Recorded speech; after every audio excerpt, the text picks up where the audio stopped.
We had some better news with Florence and pretty bad news with the red tide. Now let's go to the map and show you real quickly what the latest has come in. Midweek report showing that red is not a hurricane warning, but that is high concentrations of red tide being felt along the Sun Coast.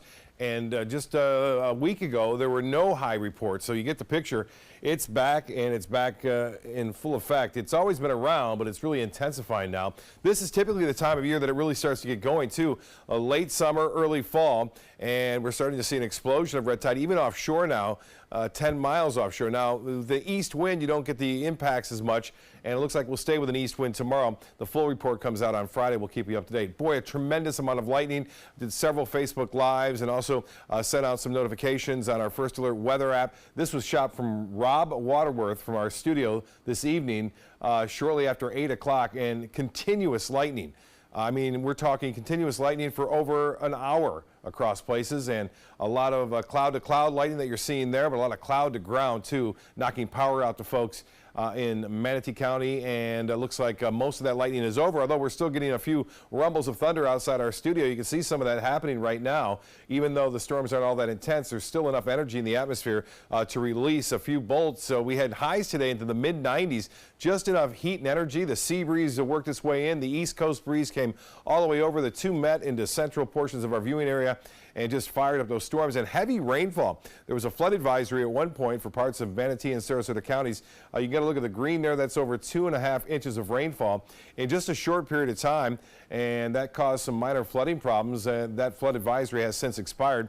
We'll see more storms again tomorrow afternoon and evening, it looks like. Well, the good news on this, we talked about at the top of the news, it's gone down from a 3 just a few hours ago down to a 2 now. And it could be a 1 by the time it makes its way toward the coast. There's a chance for some re-intensification, but it does not look healthy at all. It's been sheared apart from some strong southwest winds, and that's the upper level jet that was kind of moving on by it, and that has really weakened the system considerably.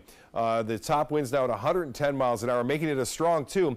But the point is that the storm surge doesn't relate to the number here. The storm surge is still carrying a Category 4 storm surge with it right now as it makes its way toward the Carolina coast. So that isn't gone away, and that's not going away. That water continues to pile up around the center and will be pushed right into the Carolina coast at a 90-degree angle. So that's a big factor still.